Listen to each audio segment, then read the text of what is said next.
I never get a job till 3 months of actively applying. Like, I go for an interview every day, like interview and work. Hi everyone, my name is Rika. Thank you so much for joining my channel.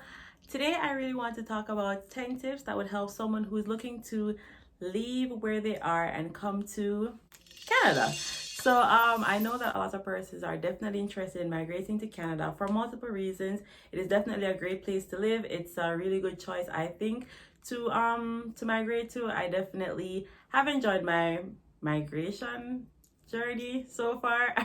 And I feel like should you decide to make this journey, you will also enjoy it. I'm going to give a little bit of background on myself, and then I will definitely talk about some things that you need to consider when you are thinking about making this move. So as I mentioned earlier, my name is Rika Brooks. I am from Jamaica. I'm from Old Harbour, Jamaica. I did my undergraduate studies in communication at the University of the West Indies. I worked at a financial institution for almost 3 years before I decided to make this wonderful move. So far it has been one, an expensive move, two, a cold move, and three, it has definitely been a really good learning experience, and I hope to kind of share some of my experiences with you so that your journey might be just a tad bit easier, or that you can have some amount of perspective before you decide to dive into making this move. And or if you know one cousin or one relative who wants to make this move and you feel like, you know, the information that I have relayed here would be very useful to them, feel free to share this video with them. Please like, comment, subscribe, and let me know what you think. Let's get in. All right, so tip number one, I feel like it's kind of the elephant in the room when anyone thinks about anywhere to up north, particularly Canada. It is definitely the weather. So it does get very cold to the point where you can't feel your hands or your face or any part of your body that has been left out. We do on the books have 4 seasons. That's summer, winter, fall, and spring. Spring kind of, it's whatever. But it definitely gets really cold. So my advice to anyone who is coming here would definitely be to purchase appropriate winter wear, especially if you're from a country that does not necessarily experience winter. I will insert pictures and links in the description to the winter gear that I bought coming here, and I felt like they were both really good investments. They have got me through 2 winters and could possibly take me further. Both of them were about $500 US. So yeah, I think they're definitely worth the price. The next thing that I want to get into is to come financially prepared. This move is not cheap, even though the government requires that you have I think if you're coming through express entry, $12,960 for you and yourself, for a single person. If you're coming with a family, it's almost $4,000 for each additional person. I'll probably give the link to the government website that has this information so that you can go and just, you know, fact check some of the things that I say to you. I came through school, so I had to show the government from my country that I had $25,000 that could be used to cover my tuition and pay for my expenses while I was here.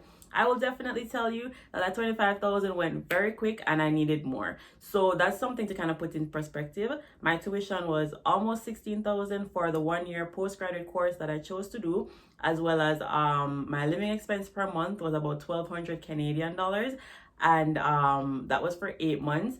I had to do 2 additional months of providing for myself just because I didn't get a job right away, so that was another issue that I had to find additional funds for. So that's just something that you need to think about. If you're coming on express entry, it's $12,960 for one person, $4,000 or almost $4,000 for each additional person.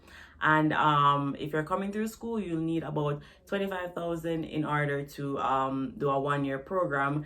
You can work while going to school part-time. That is also a little bit tricky. Look at what's happening now with the whole COVID situation. You are not able to work part-time. So that's something to kind of think about. My next point is get credit. So when you're coming here or after you've gotten here, I would definitely recommend that you go to a financial institution and try to get a credit card. Building credit, having credit makes the world of a difference, and it really can impact how you kind of structure your finances and how you are able to manage yourself and what your future payments for large investments such as a house will look like. A credit card is fairly easy to manage, I think, should you not overextend yourself on a monthly basis. Try to clear your credit card each month, so don't spend where you don't put on or where you don't have, because that'll be a problem to pay it off later. You can check your credit balance through your credit card or through your bank. I'm able to do that with my experience of a credit card. I currently have a cash secure credit card with a limit of $500. That was kind of weird that they gave me such a low limit, but it is what it is. I had to put down $600 to secure that credit card, just so that should I run it up or whatever happen, the bank can recover its funds. I took out that credit card when I was a student.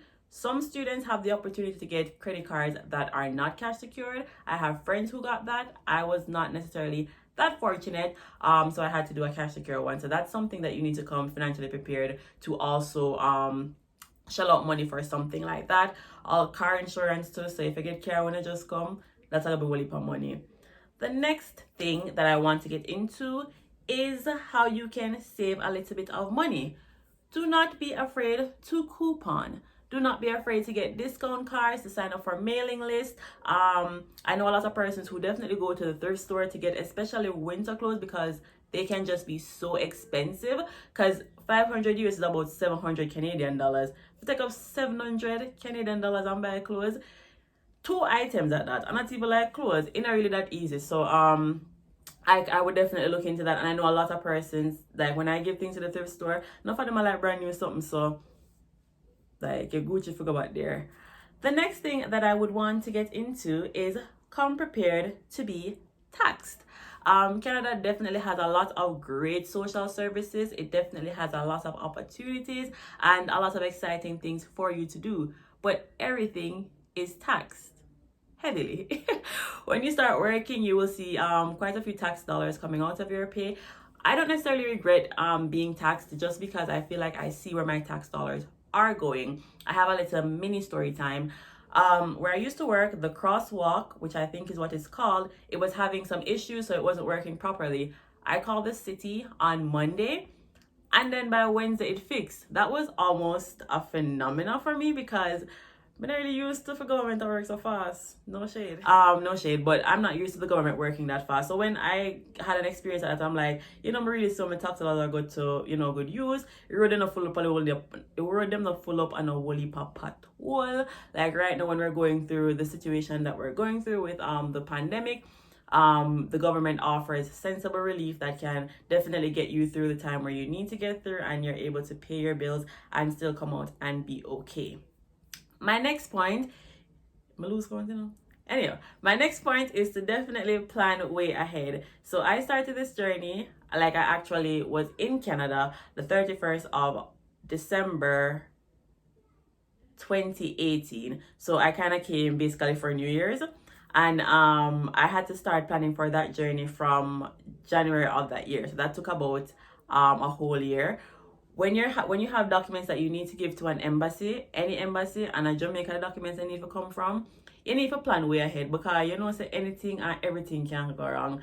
I know the other day when they had issues with like police report and them like something there, you just need to give yourself a lot of time to save the money for this venture. As I mentioned, it can get really expensive. It was about 25,000 Canadian dollars that I need to present to the government to show them that I am able to take care of myself and I won't be a burden on their system. So that's like that's save up your money, plan way ahead, have your documents together, get your credentials assessed from your country, because that will help you with your PR when you are coming here for school and then you want to transition into permanent residence.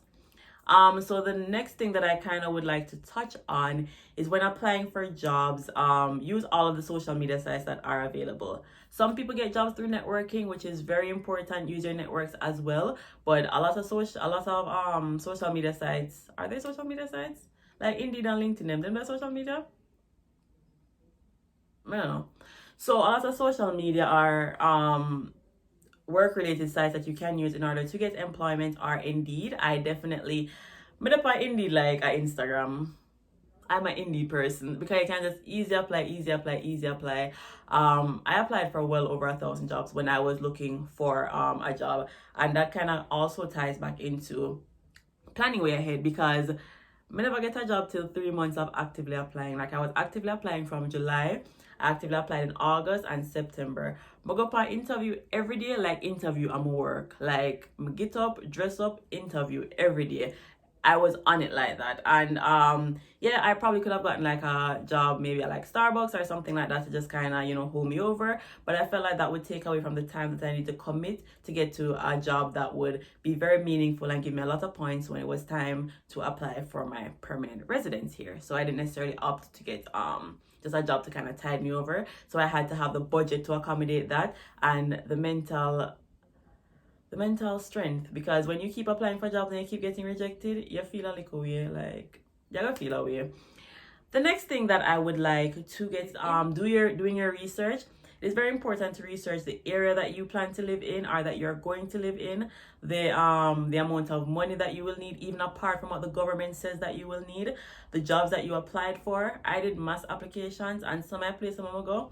For interview, them never make no sense. I didn't know it never make no sense. I'm just never do my research because them call me for the work, the background noisy. Them say, all right, you can come in tomorrow at 10 o'clock. I'm go there tomorrow at 10 o'clock. A place look like you want to sweep out. Everybody look at them just wake up. It looked like a last night they make up a place. It never ready. And had I done more research, I did research and they weren't huge flaming red flags. They were like mini red flags. But me still go there and go look at people and work, and then it never made no sense. So that was on my bad. But it's not necessarily a bad because you need interview practice anyways, because you don't know what call you back. You can't apply for 10 work and then you don't get back none of work. Them has call back and something. You have to apply for whole heap of work. You're new in that country, you don't know what to expect and you need a work. So like you have to apply to whole heap of work. It's just what I'm getting at. Yeah, I think that was actually the 10 of them. So I think that was actually, and my 10th tip then, and my 10th tip is to come with an open mind. Be willing to start from the bottom and grow in a company. You might be coming with a lot of experience, but you're not necessarily able to get a job in your field at the level that you want to. That doesn't necessarily mean you should come and work for peanuts, because even though I was very entry level, why did I say so? Because even though I was very entry level, I still at points refused jobs that weren't necessarily paying enough, because I switched careers, so I had to start all over again. That weren't necessarily paying enough. I still, you know, gave myself the option of not choosing that job and just kind of moving on and searching for other jobs. So come with an open mind, be prepared to start from the bottom, but there are definitely opportunities here. It's not necessarily easy. I know from the outside looking in, it says jobs, jobs, jobs, and more jobs. However, forget a good work, it's not necessarily easy, but I will definitely go more into some of these tips in future videos. Thank you so much for watching. Don't forget to subscribe, like, share with your family and friends, and leave me a comment down below. Thank you.